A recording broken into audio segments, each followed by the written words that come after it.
Olá, mais um Conversas da Cacimba.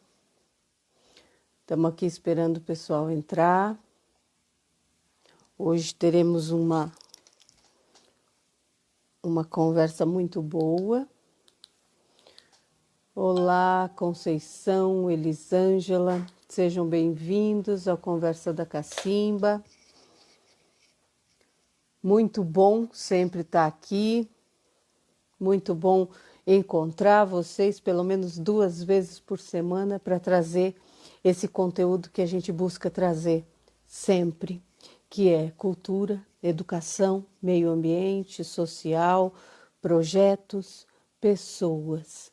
A Cacimba Cultural é uma empresa de consultoria de projetos, mas que tem um projetinho aqui paralelo que está dando muito certo e está dando o que falar, que é esse Conversas da Cacimba.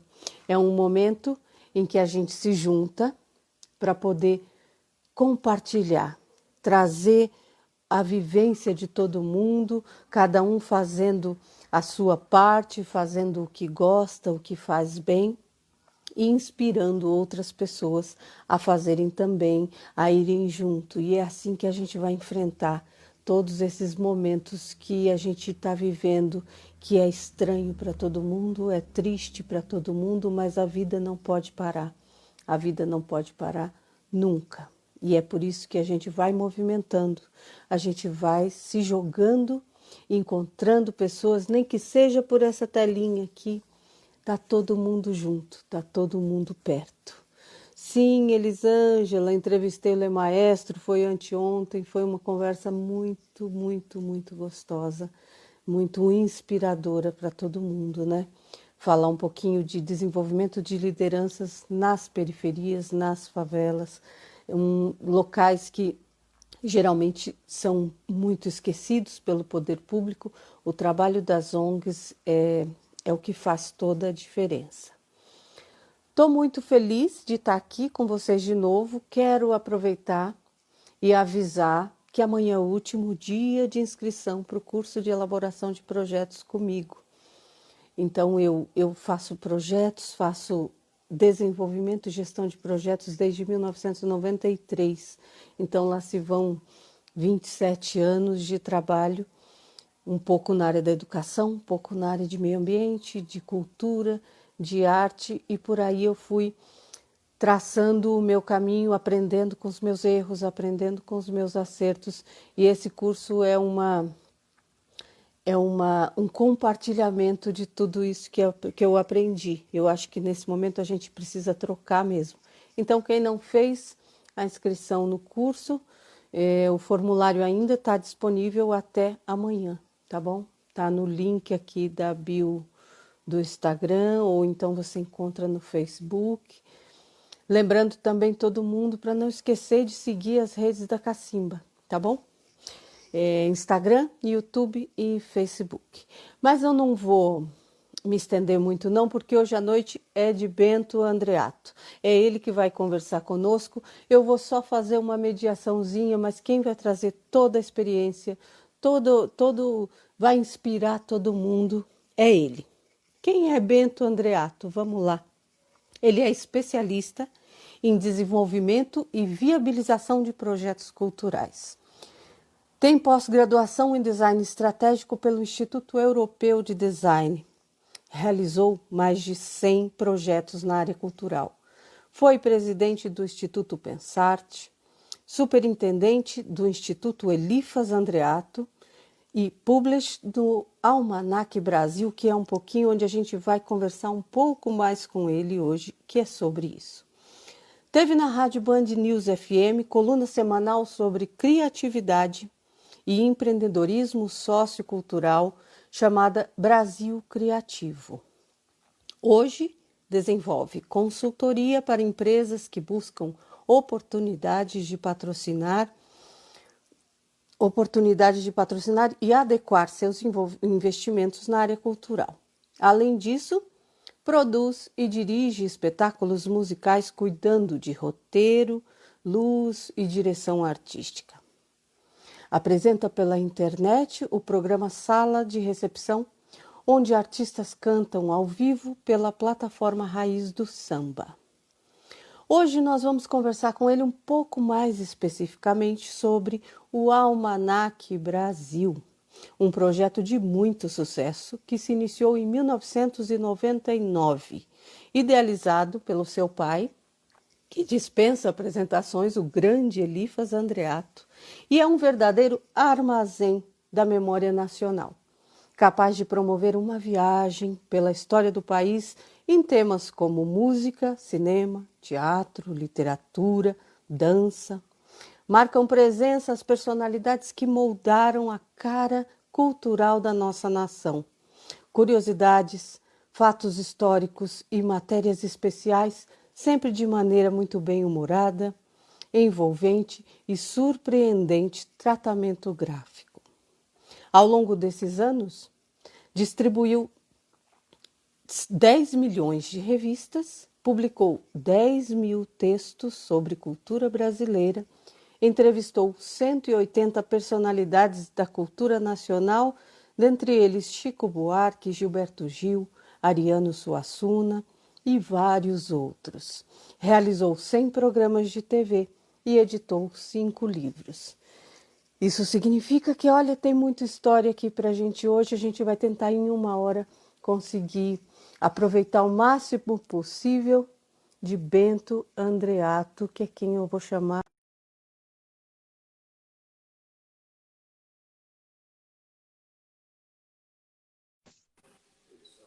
Boa noite, Bento. Olá, tudo Tudo bem? bem? Tudo jóia. E você? Tô bem também. Prazer estar aqui falando contigo e com o povo que está chegando por aí. Prazer é meu. Antes da gente começar, eu quero fazer um agradecimento aqui em público. Eu não sei se ela vai estar assistindo, porque ela deve estar dormindo essa hora, mas para Carlota, nossa amiga, que foi quem construiu essa ponte, que Sim, está lá no Reino Unido. Essa hora ela deve estar se preparando para dormir ou já deve estar dormindo. eu não sei o fuso horário lá, eu agora não me recordo. Lá, São 5 horas a mais 5 horas a mais. Então ela daqui. está Então, dormindo.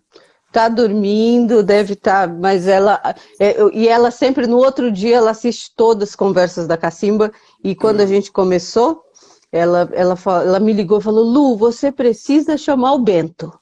O Almanac Brasil. Eu falei: nossa, mas é claro que eu quero chamar o Bento. Me passa o contato dele e ela foi fazendo. Ela é uma querida amiga enfim, mandar um beijão para ela. Ela, se não tiver agora, depois ela vai ver a gente essa Uhum, conversa.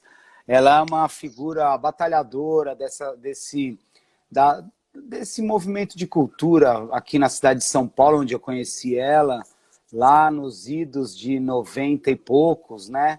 Ali num movimento muito bacana de capoeira, de afoxé, coordenado por um querido amigo nosso que já não está mais aqui, o mestre Moa do Catendê. E sim. lá conheci a Carlota, e uma figuraça. Beijão, Carlota.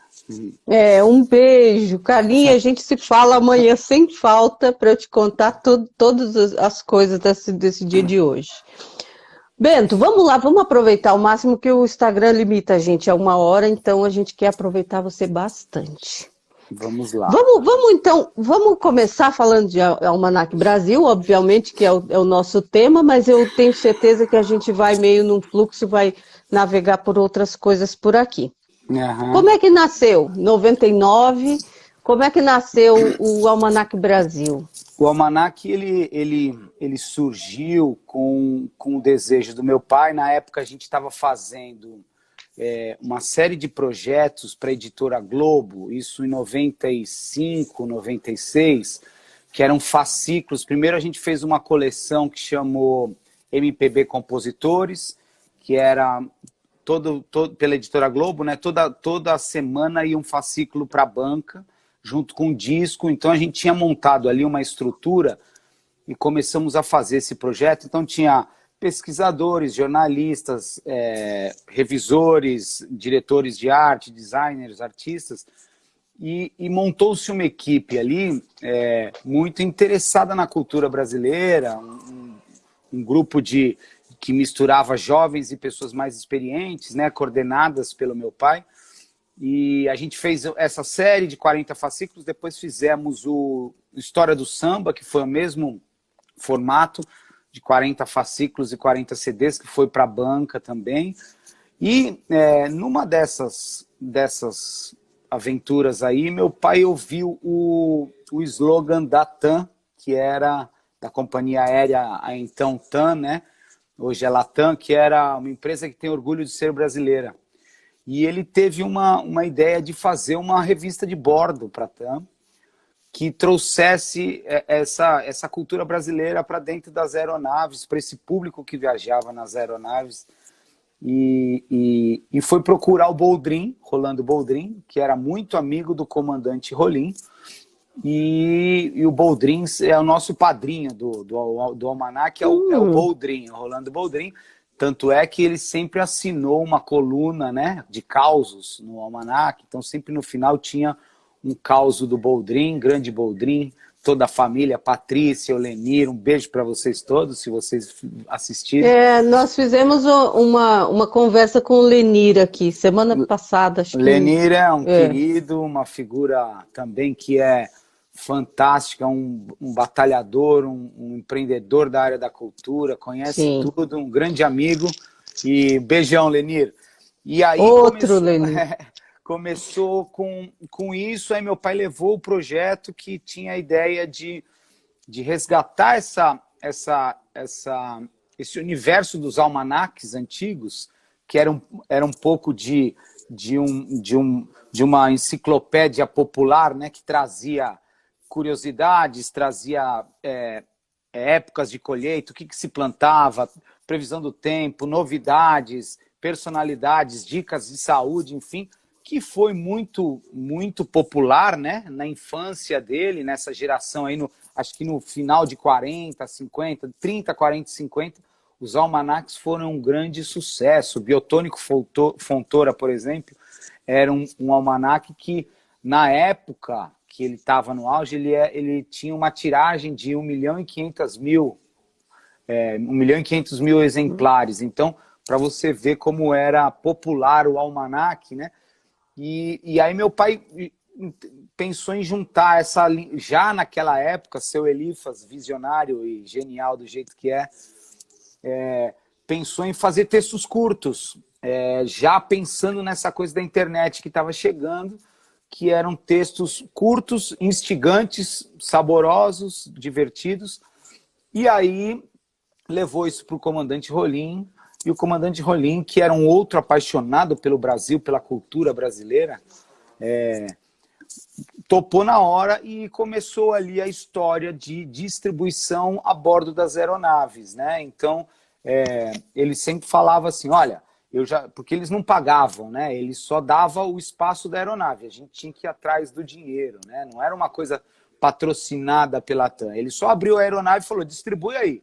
O resto vocês se viram. E aí a gente ficou se virando durante 15 anos lá dentro. Né? Sério? Sério, o Rolim ele era legal, era uma figuraça.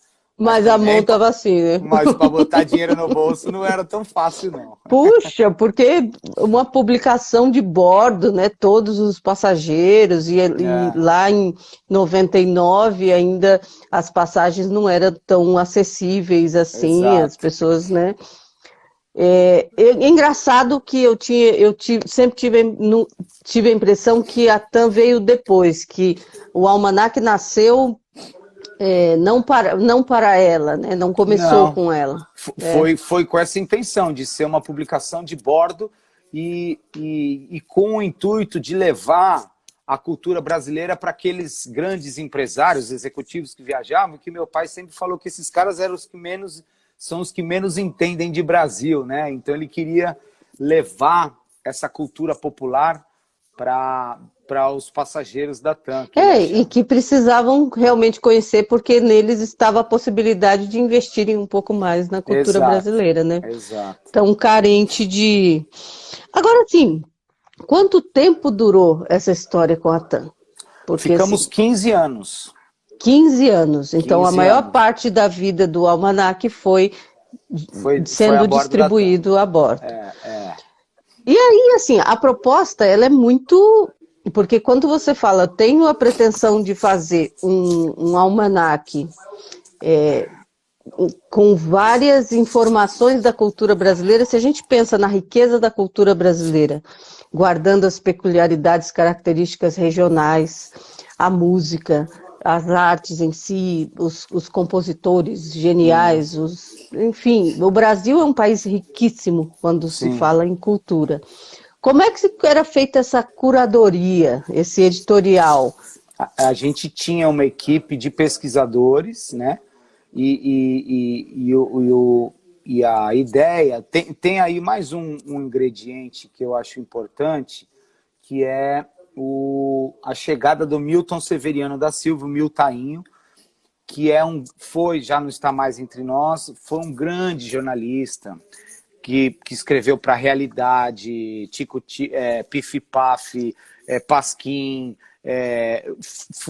foi da Abril muitos anos e conhecia meu pai de lá, Caros Amigos, fundador da Caros Amigos, enfim.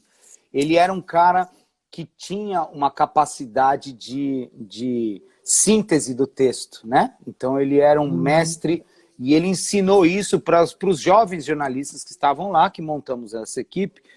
E o processo sempre foi em cima de datas, né? Então a gente fazia uma pesquisa. Até hoje, eu até hoje continuo o projeto, né? A gente está com outras coisas para acontecer, mais tarde eu vou falar, mas a ideia sempre foi buscar a data do dia. Então o almanaque ele funciona em cima de efemérides. Então todo dia é dia de alguma coisa. Então a gente sempre ia buscar ou fatos que aconteceram naquele dia. Então a gente fazia por mês a revista, né? Então a gente pegava o mês de, por exemplo, agora, setembro, a gente 30 assuntos. Pegava esses assuntos e ia atrás. Às vezes era um nascimento de uma pessoa bacana, às vezes era um acontecimento histórico, às vezes era um fato curioso que tinha acontecido naquele dia. Então a gente, ou algum nascimento de alguma personalidade que a gente iria entrevistar, ou datas, por exemplo, setembro, a gente vai falar do 7 de setembro, o que a gente vai falar, quais são as datas mais importantes de cada mês, e o processo de busca e de curadoria sempre foi em cima desta curiosidade da história. Então a gente ia visitar a história e ia buscar fatos curiosos. Então o processo sempre foi em cima dessas datas, né? Então a gente fazia uma pré-pauta, então todo mundo sentava na redação e cada um fazia a sua lição de casa, ia pesquisar. Já tinha internet, mas ainda a gente pesquisava muito em livros, então a gente tem um acervo muito grande de livros, de datas, de várias biografias, e ia atrás de coisas que tinham acontecido. Fazia pesquisa, levava para uma reunião de pauta, onde meu pai fazia a curadoria, e a gente levava opções, e aí a gente ia debatendo. Eu descobri aqui que o primeiro acidente de automóvel no Brasil foi causado por Olavo Bilac no dia tal de setembro. Puta, essa matéria é legal, vamos lá. Então, a gente fechava essa pauta, depois dividia as tarefas e todo mundo ia pesquisar. Os jornalistas escreviam, o Milton editava tudo e depois a gente ia para a parte de arte, que também tinha um olhar muito cuidadoso do meu pai de fazer aquelas artes remontando aos almanaques, buscando vinhetas antigas, fazendo brincadeiras. E esse foi o processo que perdurou todo esse tempo enquanto a gente editou a revista, e depois também foi para a TV com esse mesmo sentido, foi para livros nesse mesmo sentido. Então, ela foi para a TV quando acabou esses 15 anos ou correu paralelo? Foi durante. Uhum.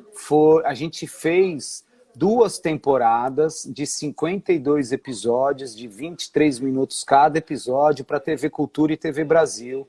Isso em 2007. 2007, depois 2009. E a Luciana Mello apresentava. Ela era a nossa apresentadora, Luciana Mello, cantora, filha do Jair Rodrigues. Só uma pergunta capciosa. Nesse momento que foi para a TV, a TAM patrocinou ou não? Não, não, a TAM nunca patrocinou. A gente Tá. teve muitas brigas com a TAM, né? Porque em alguns momentos, né, o departamento de marketing e tinha uma outra revista de bordo que competia com a gente, que era a chamada revista oficial de bordo, né? E que tinha uma estrutura comercial por trás,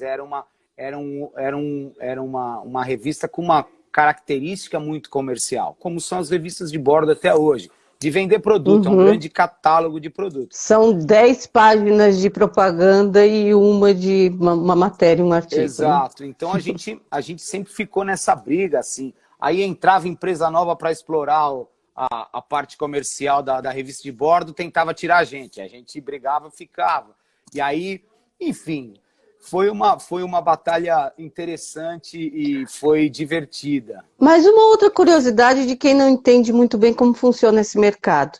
É, ao invés de ir para a TAM a bordo, é claro que você perderia aquela missão inicial que o Elifas pensou de Sim. levar para esse público a cultura brasileira. Vender na banca de jornal. A gente Não. fez alguns estudos, a gente até fez alguns pilotos, mas a gente não era uma empresa. Nós sempre fomos uma empresa de terceiro setor disfarçada de De limitada, privado. sabe? Uhum. Então, tinha que montar uma estrutura de distribuição, e a gente preferia fazer o projeto ali. A gente fez alguns testes, em alguns momentos a gente distribuiu em bancas, mas só funcionava naquela época se você tivesse muitos títulos. Uma editora, para ela ter resultado do dinheiro de banca, ela precisa ter um leque de Uhum. revistas, que às vezes uma vai mal, outra vai bem, enfim, você ter um E leque de equilíbrio. produto e equilibra. Você ser uma editora de uma revista só, para ir para a banca, a gente disputava com a Abril, com a editora Globo, enfim, então era. E tinha também a questão de você não dá para você fazer Almanac Brasil Uhum. e ter condições de fazer apenas uma tiragem para o estado de São Paulo, né? Exato, então teria que ter É. uma logística Brasil inteiro, enfim. Aí a gente fez uns estudos e achou que não era o caso, não.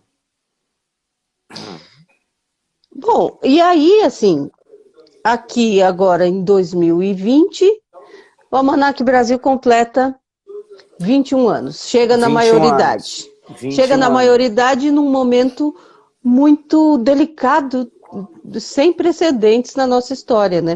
Pois é. E aí, assim, o Almanac é uma publicação física por 15 anos. Vocês se prepararam, porque o que era o futuro da comunicação, que todo mundo previa, Gilberto Gil previa, todo mundo previa, chegou a galope, né? A Sim. gente vai se preparando aos poucos e aí de repente chegou.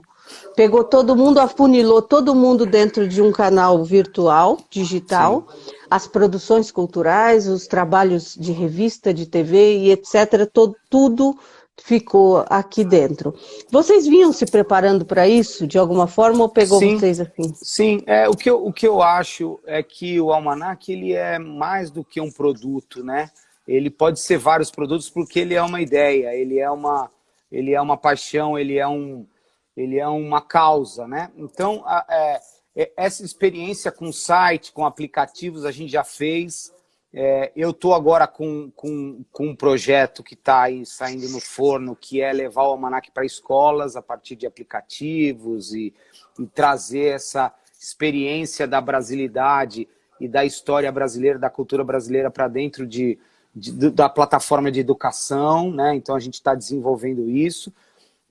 Tem as redes sociais do Almanac que male male prestam seus serviços, né? Assim, o Almanac ele tá, quando a gente menos espera, as pessoas puxam ele de novo, sabe? É uma coisa interessante porque é assim como esse nosso bate-papo aqui. Então ele é uma marca muito conhecida, muito, ela tem Ele é vivo, né? Ele é ele é vivo, ele vivo, não ele é morre. vivo, ele não É. morre assim, e é uma marca que as pessoas têm muito afeto, têm muito carinho por ela, E a gente percebe isso, né? Assim, durante essa trajetória de 21 anos, você falou 10 milhões de revistas, a gente distribuiu 18 milhões de revistas.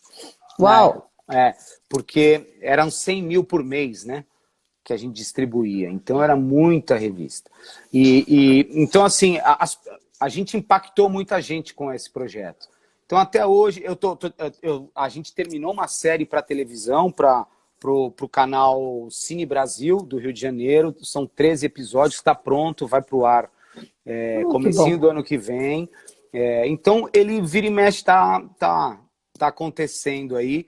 E mais do que ele se limitar em produto, ele é isso mesmo. Ele é essa ideia, esse imaginário da Ele é a marca. identidade, né? Ele é a identidade minha, ele é a identidade da minha neta, ele é a identidade da minha bisavó. E aí isso ninguém rouba de nós, né? Quando eu consigo... E eu estava tendo esse papo com o Lenir, aqui quando a gente estava conversando também, do quanto a gente se reconhece em produtos, não produtos, mas em ações culturais brasileiras. Sim. E o quanto isso não é fomentado. Eu acho que pelo contrário, é dificultado, né?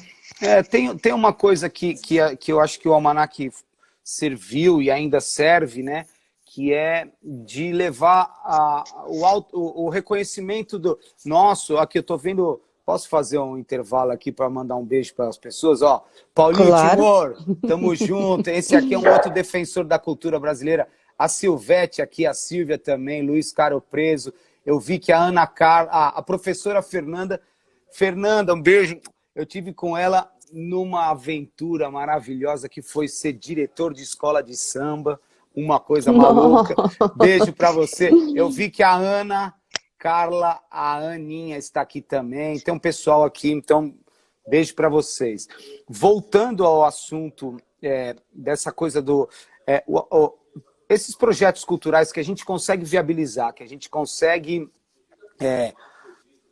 apesar das dificuldades, apesar dos desafios, mantê-los, e tem muita gente que faz isso hoje, o Lenir é vocês aí com esse processo que vocês estão fazendo agora, outros tantos, ele contribui para a autoestima e para o autorreconhecimento do brasileiro, né? Então, assim, a gente sempre pensou que o Almanac é uma ferramenta para que as pessoas olhem para a história delas, para a cultura delas e se apaixonem por ela, e se reconheçam nela.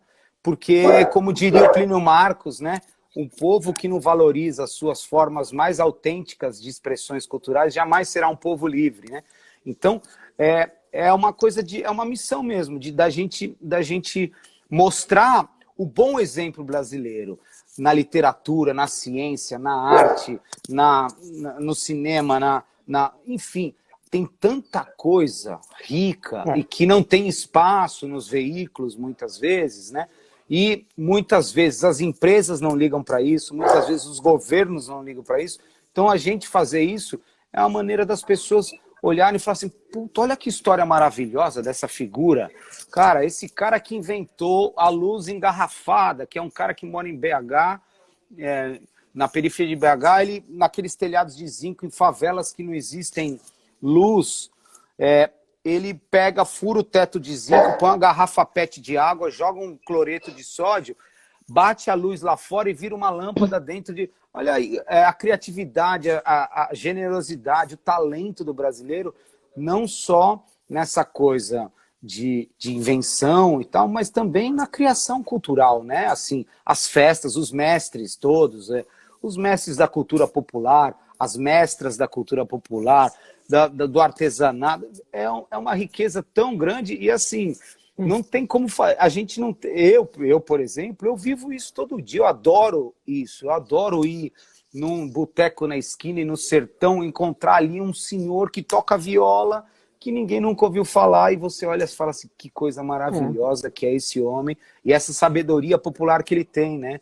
Então, esse projeto do Almanac, eu acho que ele tem uma coisa legal, que ele traz essa riqueza do anônimo e também mistura com a riqueza dos grandes, né? Assim, dos reconhecidos, poderíamos dizer assim. Então, você tem uma mistura, uma fórmula que faz o cara, a pessoa que lê, olhar e falar, porra, o Brasil é do caramba, e o povo brasileiro é muito legal.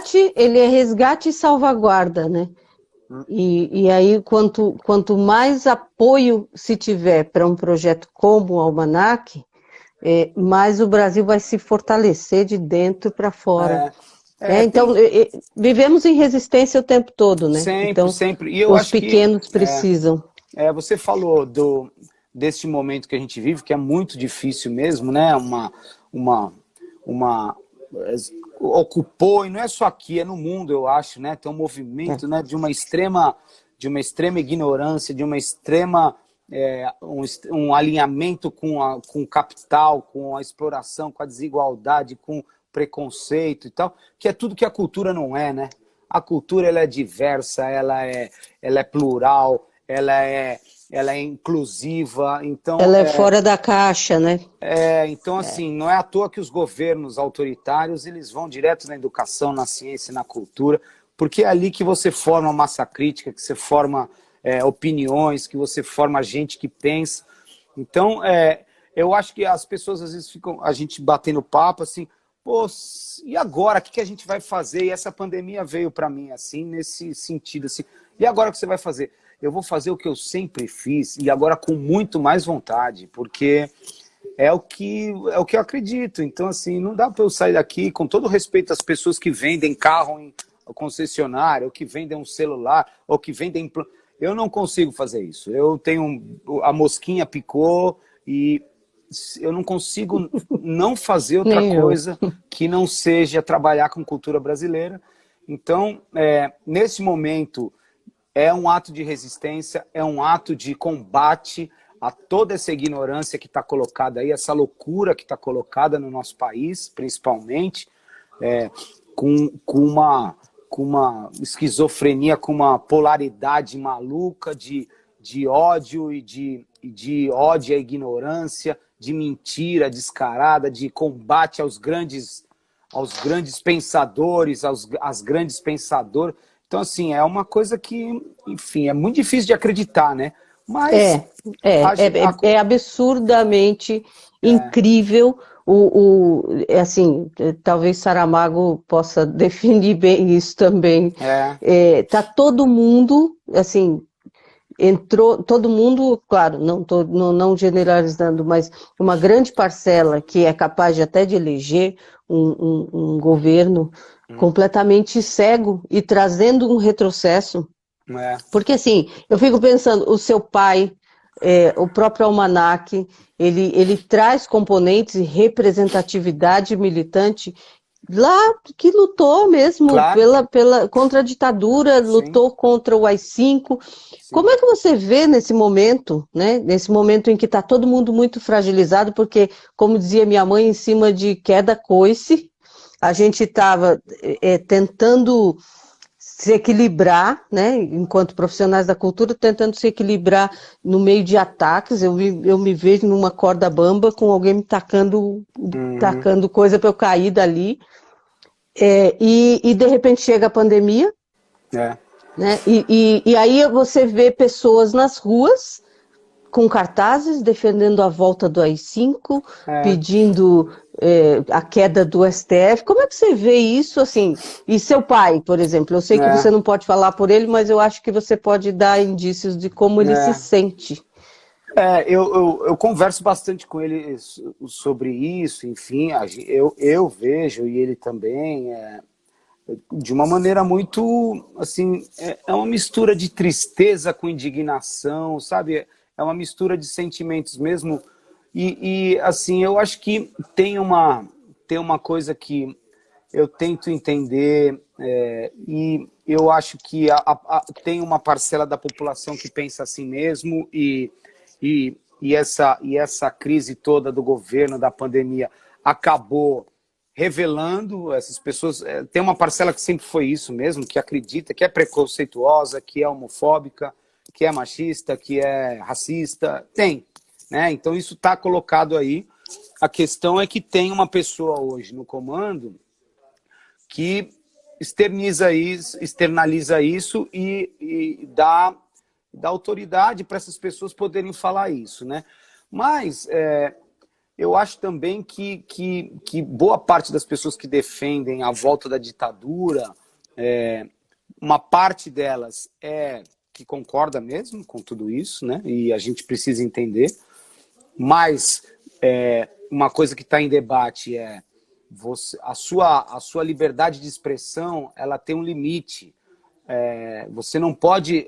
eu sou a favor da liberdade de expressão, mas tem alguns limites que são colocados para o convívio social, para algumas regras da sociedade, ao respeito ao outro, ao respeito não adianta você defender liberdade de expressão achando que pode falar que tem que matar homossexual. Isso não é liberdade de expressão, né? Então tem um limite que as pessoas estão ainda... A sociedade, na minha opinião, tá tentando equilibrar, porque essas pessoas resolveram falar isso mesmo, apoiadas por uma pessoa e por algumas pessoas que falam isso. Então a sociedade está se redesenhando. E que, diga-se de passagem, essas pessoas têm o poder, né? E aí você tendo o poder, você empodera esse sentimento em todo mundo. Então, mas eu vejo isso, assim, eu acho que está no momento da gente se indignar.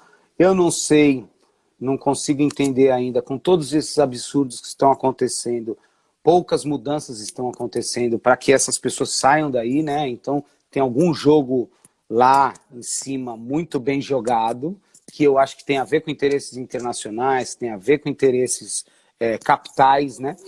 Do capitalismo, porque diante de todas essas questões, de várias provas, vários fatos, ainda a gente tem que ficar aturando essas coisas, como a questão do meio ambiente, né? Como a questão da violência contra negros, contra mulheres, enfim, tem uma porção de coisas que está aí colocado, que as pessoas falam e que essas coisas não mudam. Então, só para a gente voltar para esse tema que tem a ver da nossa conversa,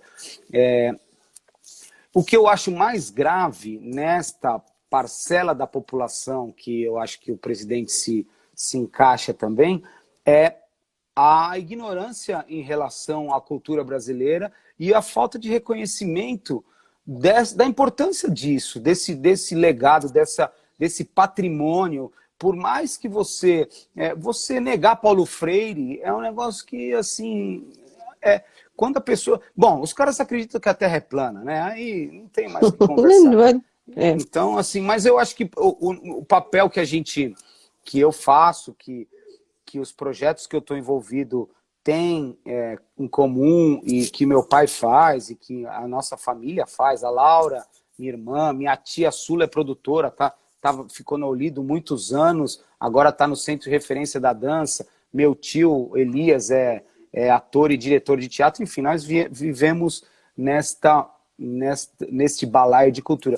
O que a gente tem que fazer é fazer coisa bacana que tragam a valorização da cultura do povo brasileiro, da sua beleza, da sua arte, da sua competência, do seu talento, da sua criatividade, do seu amor, que é isso que a gente tem que fazer. E, ao mesmo tempo, ir combatendo algumas coisas ali. Falando assim, pô, não dá pra você vir me falar que, pô, na minha frente que tem que matar preto, quer dizer, na minha frente você não vai falar, entendeu? Então tem coisas que a liberdade ela tem um limite, e aí eu tenho exercido assim, ó. Ou eu saio, não falo, às vezes eu quase parto para briga mesmo, e aí mais de umas vezes assim, em alguns lugares, num ambiente super preconceituoso, eu tomei as dores, e aí não é legal também, mas às vezes, né, é o que a gente... E as redes sociais também viraram grandes arenas, né? Onde as pessoas... Eu tenho o Facebook do Almanac, e aí tá interessante isso, porque não tinha antes. Agora eu posto coisas, e tem sempre alguém que vem esculhambar, né? Postei sobre zumbi, esculhambar o zumbi. Postei sobre Paulo Freire, esse pulha, esse maldito. Enfim, as pessoas se escondem atrás disso e é engraçado, né? Porque se você defender um pouquinho os caras te chamam de petista, né? Ou comunista, né? Esquerdopata, aí você fala, puta merda, petralha. o que eu vou fazer? Mas, enfim, as redes sociais, elas estão com este problema também. Espero que tenha algumas... E já aconteceu muito comigo, assim, de eu me esmerar mesmo no argumento, sabe? Eu também. Mostrar didaticamente, por A mais B, Não adianta. fatos concretos, não sei o quê. Não Mas e o adianta. PT? Eles não Mas querem ouvir isso. e o Zé Disseu? Mas não é disso que eu tô falando, rapaz. Mas aí não dá. E aí, assim, existe algo estratégico que possa ser feito. A gente sai de cena, continua fazendo o nosso, mas assim, você olhar para o lado e ver isso crescendo, crescendo, crescendo, vai dando um medo, não vai, Bento? Vai. Eu acho que tem, como eu te falei, né? Eu acho que essa pandemia, ela trouxe uma reflexão muito grande, porque, pelo menos por parte desta parcela da sociedade que se dedica a pensar, se dedica a valorizar, né, a ciência, o estudo, a educação, né, a cultura, as pessoas estão refletindo, porque você não tem... a gente já estava fragilizado, né, desde eu que acompanho isso, né, passou por fases difíceis, tal, mas eu acho que desde que o final do governo da Dilma para cá, ficou muito difícil trabalhar com cultura, né? Então os recursos foram minados. Quando começou essa crise econômica, a cultura ela é sempre uma das primeiras que são afetadas, é uma área muito sensível, né? Porque o capital não está lá, né? O capital não liga para isso. Não vende mais chinelo, se você não vende mais cerveja e tal. Então, a cerveja até vende se você se associar a sertanejos e tal, que fazem músicas. Vamos beber, última rodada, mais uma Brahma e tal, né? Mas essa cultura estruturante, essa cultura de base popular do país, era muito alavancada por mecanismos de financiamento, principalmente das empresas estatais, né? Que eram as que sempre investiram em cultura. A iniciativa privada, ela investiu muito menos via leis de incentivo, mesmo assim via leis de incentivo, e a grande parte do dinheiro de incentivos das grandes empresas eram destinadas aos próprios projetos delas, das fundações delas, como Itaú, como eles vão criando suas próprias fundações para poder fazer o negócio girar entre eles e tal. Então, foi minando isso tudo, só que eu acho que nessa pandemia, a nossa categoria começou a refletir mesmo desse papel. Qual que é o nosso papel agora? Agora é importante a gente militar, a gente voltar. Os grandes artistas que tinham grandes cachês, eles não têm mais cachê, eles não têm mais show. Começaram a fazer live, eu acho que o mercado vai voltar diferente, porque não vai ter mais aquele patamar que tinha, mesmo dentro da área cultural, tinha uma diferença muito grande de cachês, por exemplo, dos grandes nomes da cultura para os pequenos, né? Então tinha sempre uma dificuldade muito grande desse povo que faz a cultura fora da mídia, que não é Caetano, que não é Gil, que não é Martinho, que não é Zeca, que não é Lenine, que não é Alceu, que não é Ivete, que não é... Enfim, essa galera tinha uma agenda de shows gigantescas com cachês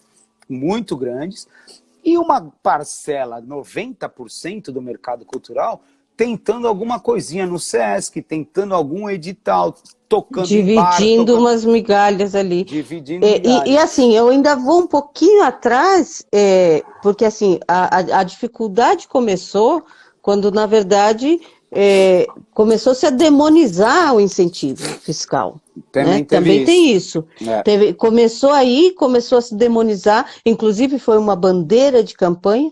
Sim. Né? E aí, de repente, se estabelece o governo e a bandeira você precisa responder essa promessa de campanha. E aí começou a dificultar ainda mais a questão do incentivo fiscal. Então, os pequenos não conseguem patrocínio, não conseguem doações, não conseguem apoio, e aí vão morrendo, vão acabando, vão acabando. Aí veio a pandemia. Sim. E assim, dando um pouco de continuidade para que você, um pouco de linha para você, o que o profissional de cultura, diante de todo esse histórico, né, de 2018 para cá, o que ele pode, o que a pandemia e todo essa dificuldade, essa política que faz morrer de inanição, né? A cultura está morrendo de inanição. Uhum. O que o profissional de cultura pode fazer para se reinventar ainda mais agora? É uma boa pergunta, viu? Se eu soubesse a resposta. Mas o que eu acho que o que está acontecendo, por exemplo, a gente está aprendendo a fazer coisas que a gente não fazia. Por exemplo, usar a tecnologia a seu favor, né? Então, assim, eu acho que isso está colocado. Por exemplo, eu não sabia editar vídeo. Eu sempre dependia de outros. Eu aprendi a editar vídeo porque eu não quero mais saber de ninguém. Eu faço meu vídeo, edito meu vídeo, eu solto o vídeo do jeito que eu quero, faço o meu roteirinho aqui e tal. Então é isso. Outros estão aprendendo a mexer em estúdio, em mesas de edição. Outros estão aprendendo. Então, assim, eu acho que o profissional, esse profissional criador, né, o que está na frente do holofote, que está em cima do palco, ele teve que aprender a outras coisas, né, para poder se vender e se colocar na internet, que eu acho que é um caminho cada vez mais, que é você produzir os seus conteúdos, jogar eles na rede, por conta própria, com qualidade, distribuir ele nas redes por conta própria, porque você não vai ter mais disco para circular, ninguém mais vai fazer disco. Então você tem que aprender a lidar com as plataformas digitais, aprender a lidar com fazer um bom vídeo, fazer uma boa música, gravar uma boa música. Isso eu acho que é um caminho que vai avançar e vai perdurar. Os outros profissionais que são da cadeia mesmo, iluminadores, técnicos de som, holds, esses caras têm um desafio muito maior, porque assim, para retomar esse ritmo que existia lá atrás, eu acho que é só no final do ano que vem, olhe lá, né? Então, essas pessoas, eu conheço alguns iluminadores que estão fazendo projetos virtuais, enfim, mas essa cadeia que já tinha muita dificuldade vai sofrer muito, né? Então, assim, a pandemia, por um lado, ela consegue nos trazer alguns aprendizados, mas, por outro, ela coloca um futuro muito difícil para todo mundo que faz cultura. Muito difícil, assim. Que ela coloca um presente, né, nesse momento. Eu conheço realmente técnicos de teatro que estão hoje passando necessidade do mínimo para comer, de subsistência, porque assim, existe uma burocracia para liberação das chamadas emergenciais, porque eu assim, foi redefinido o significado para mim de emergencial. Porque algo emergencial, que eu estou desde março parado e eu só vou receber em dezembro, janeiro, para mim, até lá já morri de fome. E aí, assim, esse presente, ele está, como você disse, fazendo as pessoas encontrarem novas formas de trabalhar, de ganhar a vida. E como vai ficar depois, certamente eu me pego um pouco na questão do que o que não mata vai fortalecer. Então a gente vai sair mais forte e talvez, apesar de todas as dores desse período, era um chacoalhão necessário. Porque nós passamos por esse período de ataques sem uma organização mínima de profissionais da cultura. Eu falo porque assim, eu participo do Fórum Brasileiro pelos Direitos Culturais, outros fóruns aí, e a organização estava um pouco, sabe, patinando. Eu acho que tem, voltando um pouco à questão das leis, né? Eu de uns anos para cá, eu tenho tentado fazer nos meus discursos uma conscientização dessa questão da lei, porque assim, ela propositalmente foi atacada, né? Foi minada por uma, por uma, por uma classe que sabe que o artista tem palanque, tem voz, tem inteligência, tem competência para questionar. Então, você atacar esse principal mecanismo, isso é conveniente. Você tem ali também ajustes da lei, que foi sendo ajustadas, que tinha muito problema. No começo dela, ela era muito centralizada no Sudeste, então ela não contemplava. Ela tem até hoje uma questão burocrática muito difícil, que não é todo mundo que consegue, então acaba concentrando em empresas que acabam virando captadoras e formatadoras de projetos, então ela começa a concentrar de novo, então alguns problemas que foram sendo ajustados, a questão da concentração de captação de altos volumes em instituições ligadas a instituições financeiras, enfim, também aportes, às vezes, em projetos que não precisam de lei mesmo, o caso clássico do Circo de Soleil, né? Então, assim, alguns ajustes foram sendo feitos, mas eu acho que o pior que aconteceu com a lei e para a classe artística foi que o mercado se viciou nisso, virou dependente disso. Então você chega numa empresa com baita de um projeto, se não tiver na lei, o cara não te recebe. Então ele fala, adorei essa ideia, mas tá na lei? Então assim, e eu tenho falado, e isso é uma questão, e de uma certa maneira, o mercado acabou se acomodando nesse lugar, né? Então assim, se não tiver lei, não faz. E aí, ou se não, é Sesc, né? Aqui em São Paulo, o Sesc é que segura uma onda danada, agora também está com muita dificuldade. Então, eu acho que tem um ajuste aí, que é isso que você falou, que estava meio acomodado e tal, que é possível que, quando a gente sair disso, a gente saia com uma outra visão e com uma outra organização disso, com uma outra clareza disso, porque a cultura ela é muito importante, mas ela a própria Aldir Blanc, né? A própria lei Aldir Blanc, ela veio de um recurso que estava parado há anos e era da cultura.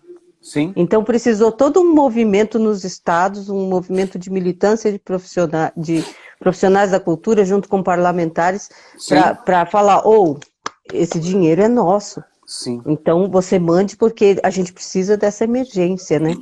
Mas o mundo ideal é que a gente não espere a água bater na bunda, como dizem, para poder sair nadando. Né? A gente precisa. E talvez, eu sou otimista nesse ponto. Eu acho que a gente a gente aprendeu, está aprendendo muito. Né? O que eu também penso assim, que a pandemia trouxe, tem uma boa parte dos fazedores de cultura, eles vivem com muita dificuldade, todos eles, a grande maioria, vive ali no dia a dia, vendendo almoço para jantar, e esse povo, ele faz isso porque ele gosta daquilo, porque ele ama, porque ele acredita, ele faz de graça, muitas vezes. Quantas vezes eu já não fui em projeto, vamos, porque é legal, porque eu gosto, porque é alegre, porque é importante, porque... O próprio momento de hoje, né? Eu estou aqui fazendo uma coisa que eu não ganho para isso e você está aqui dedicando seu tempo para fazer uma coisa que você não ganha para isso. Então, acho que isso é uma diferença deste nosso setor, né? Então, tudo bem que está todo mundo com muita dificuldade, mas todo mundo já está acostumado com dificuldade. Não é que todo mundo perdeu aquela puta mamata, não. O que eu coloquei para você antes é assim, alguns perderam, os grandes perderam. Eles estão ligados agora, falando assim, puta, não tem mais show, acabou aquele meu cachê de 100 pau por show, e agora? Isso é o quê? Agora, a base da cultura tá na mesma quase, assim, era sempre muito difícil você fazer um showzinho num boteco ali, para você Sim. conseguir um Sesc, era um por ano, e olhe lá, e pagando 5 mil reais de cachê, sabe? Então, o mundo da cultura é um mundo muito batalhador e que faz isso por amor. Então, eu acho que tem uma coisa que eu tenho visto, conversado, as pessoas continuam fazendo isso, continuam fazendo live, continuam postando coisas, continuam fazendo arte, porque elas fazem aquilo, porque aquilo é a missão delas. Então, não é que... Eu acho que o que pode mudar, o que pode também a gente ajudar a fortalecer, é que pode nivelar depois, quando voltar, assim, pô, você não precisa ganhar 500 pau por show, cara. Peraí, ou se você for ganhar 500 pau por show, você traz 10 aqui para fazer. Eu acho que até o próprio contexto, o próprio futuro vai nos trazer uma equalização mesmo do que Sim, é sem dúvida. absurdo, do que não é, né? Bento, nós estamos a 2 minutos de acabar. É uma mesmo, já? pena. Bento, Nossa. mas olha isso, gente, eu não suporto isso. Mas, ó, foi muito bom ter você aqui. Eu acho que, assim, falar de almanaque é falar de cultura brasileira, e falar de cultura brasileira é falar de tudo isso que a gente falou É isso e mesmo. muito mais. Eu queria que tivesse mais tempo, queria muito, mas como não tem, eu quero agradecer todo mundo que esteve aqui, acompanhou com a gente. E para você, eu não tenho nem palavras para agradecer mesmo. Eu que agradeço, é Você sempre ter muito vindo bom. para cá conversar com a gente. Eu que agradeço, foi muito bom e continue, né? Aquilo que a Não gente tá... desistirei, não desisto. É isso aí. E é isso aí, você vê, passou muito rápido mesmo. Se deixasse, a gente fala Muito. 4, 5 horas disso. Mas imagine, olha, tanta coisa que a gente tem para refletir sobre essa realidade, né? Espero Mas que não tenha vamos desistir. servido para alguma coisa e vamos em frente. Acompanhe os canais do Almanac, todos vocês. Tem Instagram, tem Sim. Facebook, tem YouTube. Em breve terá notícias. E essa nossa conversa vai estar salva no Facebook, no YouTube e no Legal. Instagram também, para quem quiser vir assistir que não pôde assistir. Tá bom. Sigam as redes do Almanac, sigam as redes da Cacimba Cultural e vamos junto. Ninguém larga a mão de ninguém. É isso aí, obrigado. Um beijo. Beijo. Eu que agradeço. Tchau, tchau. Tchau, Bento. Tchau.